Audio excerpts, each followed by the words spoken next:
I came to yoga as a way to heal my body. I was a gymnast as a kid, and I started working in a salon, and by the time I was 18, I could barely sit or stand for more than 10 minutes without there being pain in my back and my joints.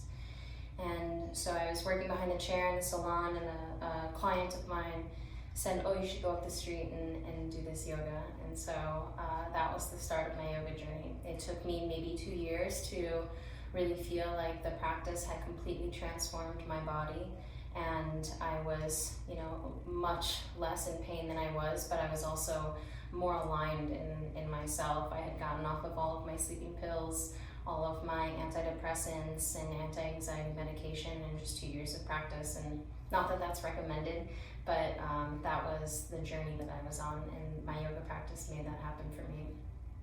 And so I decided to change my life and center myself around the art of healing in the ancient practices of yoga. And so I left my job at the salon and I moved to India, and I gave all of my attention to what that culture had brought us from the holistic ideas of these movements that I had been doing. And so I was there for a year. I did my practice there and studied and meditated, and after moving back to the States, I went to Bikram training first. And so I've trained in Bikram and in Ashtanga and in Vinyasa and various meditations like Yoga Nidra and such. And it's really amazing to see what it is that happens to you when you transform into teaching these practices, and how you start to embody them even more than you did as a student. And so, I feel very lucky that that is something that I'm able to get from my journey as a teacher. But, one of the things that I practice is what I preach. And so I want my students to be able to journey down that path as well. And while teaching is not for everyone, the path of yoga is, and it's very important for us as teachers to make sure that we're committed to the art of expressing this yoga in a way that is welcoming to any sort of bodied person and any sort of presenting person, and make sure that we're making our spaces super inclusive. And so my goal as a teacher is to make sure that I'm presenting my class as something, and my studio, my school, as something that is welcoming for everyone. I am a queer lesbian woman.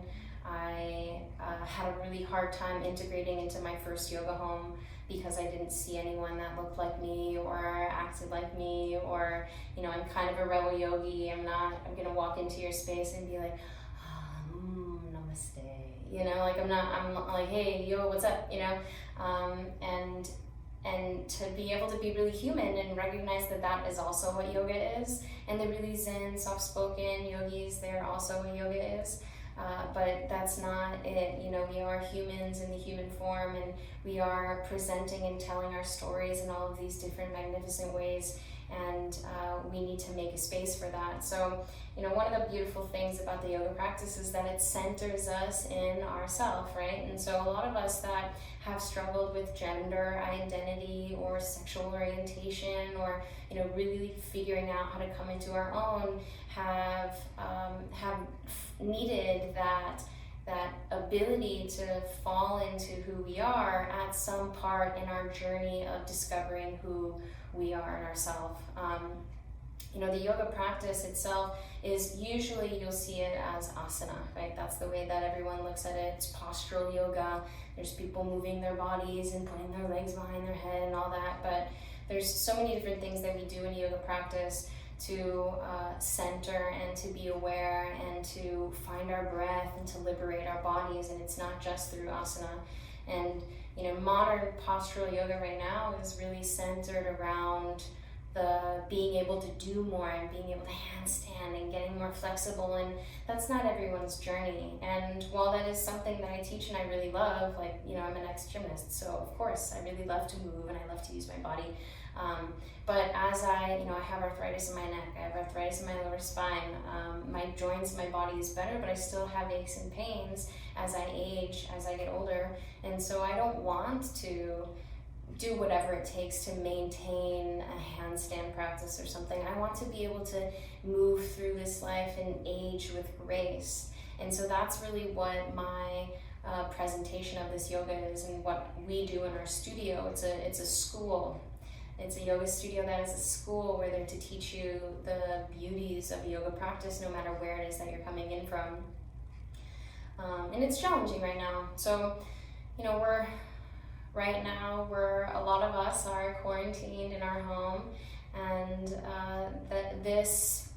the COVID days are changing the way that we practice and the way that we present yoga and the way that we are able to take yoga in. And the necessity of yoga has changed, and from what I see has become more, has become greater. And so the studio and the school idea has and is and will also be changing. And for us, we have a school. My partner and I have a school in Miami, and I've been running an online school for the last 5 years, and she's been running a tangible school for the last 6 years. And so coming together, we've really tried to figure out what our values are, and luckily they're the same. We've been kind of walking the same paths apart, but also what is the goal that we're trying to portray of our classes and of our offerings and of our environment, and how can we best get that out in a way that is relevant to the current days and the current times. And so right now we're doing, yes, a lot of online courses, and we have just opened up. We'll see how this goes, once a day, but people need to be able to take their practice into their own hands. And one of the unfortunate parts of owning a school is that you have to keep your doors open, you have to charge for these things, and you have to be able to teach with sometimes big mirrors or props, or the washer and the AC and all these different things have to go on, so you have to take money in, and that's not really sustainable right now. But we want you to be able to go home even before all of this. We want you to go home and do your practice. We want you to go home and be thinking about yoga, because yoga isn't what just happens on the mat. Yoga is beyond that. It's everything. It's the integration of all. It's the awareness. It's the ability to tap into your compassion in yourself and operate from your truth. And so if you are reliant on me as a teacher, or you're reliant on the studio itself, then we haven't really taught you anything. So the goal that we're trying to get out there for you is not so that you can handstand. While those are fun, that's not the goal. Our goal is to help walk you towards more compassion for yourself and connecting with your truth and your desires and your ability to be yourself, so you can go home and be like, oh, I really need to take a breath and be still right now, or oh, I really need to recognize that I'm losing it and be okay with that. This idea of being all zen all the time, and sometimes what you see from your yoga teachers presented is not what we're trying to get you to do. That might be a result of your practice, but we're trying to get you to recognize yourself more. And so when these things come up, I'm in a really challenging situation, I'm in a new place, or I'm stuck at home, or I don't have the usual distractions that I usually need to keep going. What is it that you do, and what are the tools that you have in order to move forward with grace? And so sometimes that's rolling on the floor and crying, or sometimes that's taking a day off from asana, or sometimes that's just stopping and breathing, or going for a walk and seeing nature. All of that is yoga.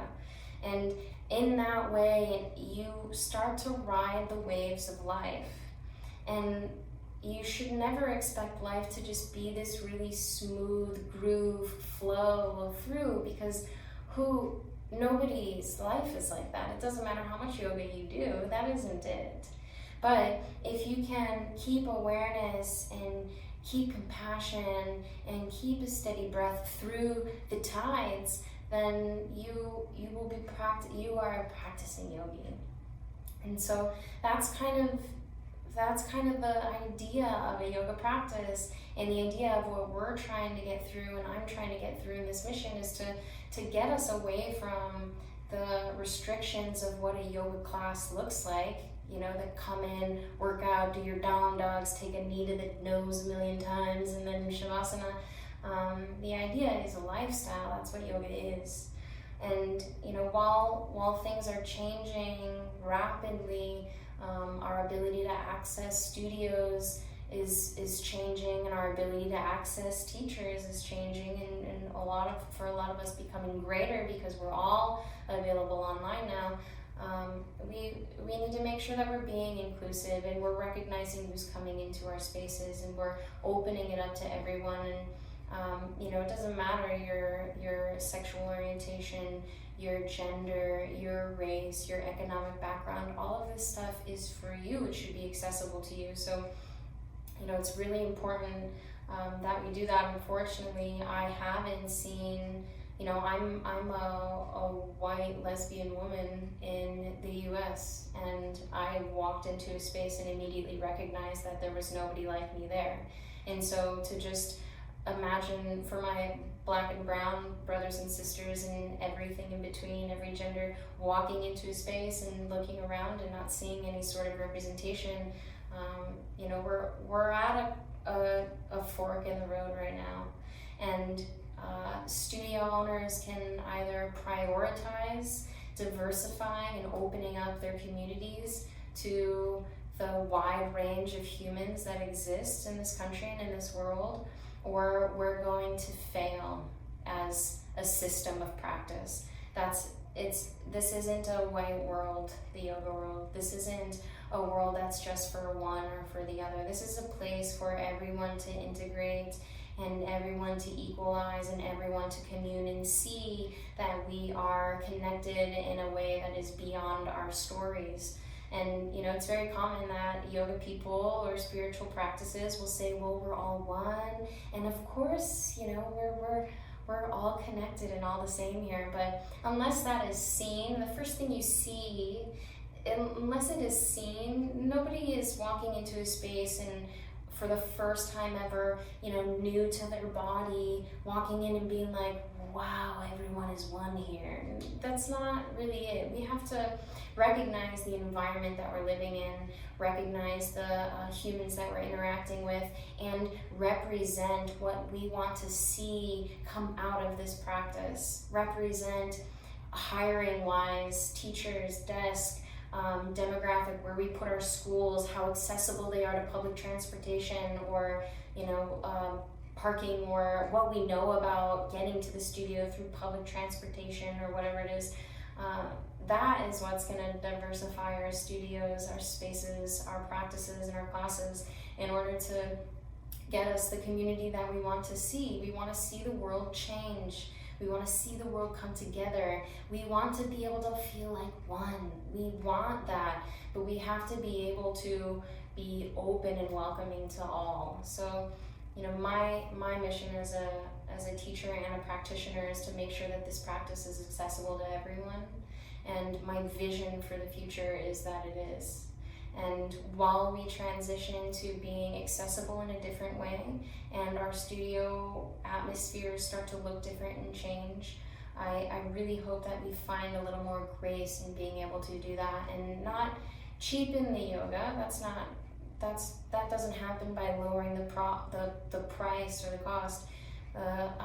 The worth, the essence within the practice, that is still strong, and that is the worth. And so, I just hope as a teacher that people can come and sit with me in asana, meditation, pranayama, mantra, whatever it is that we're doing. We're just chatting and be able to experience a desire for what is to come or what is to be received from a practice. And because that's yoga.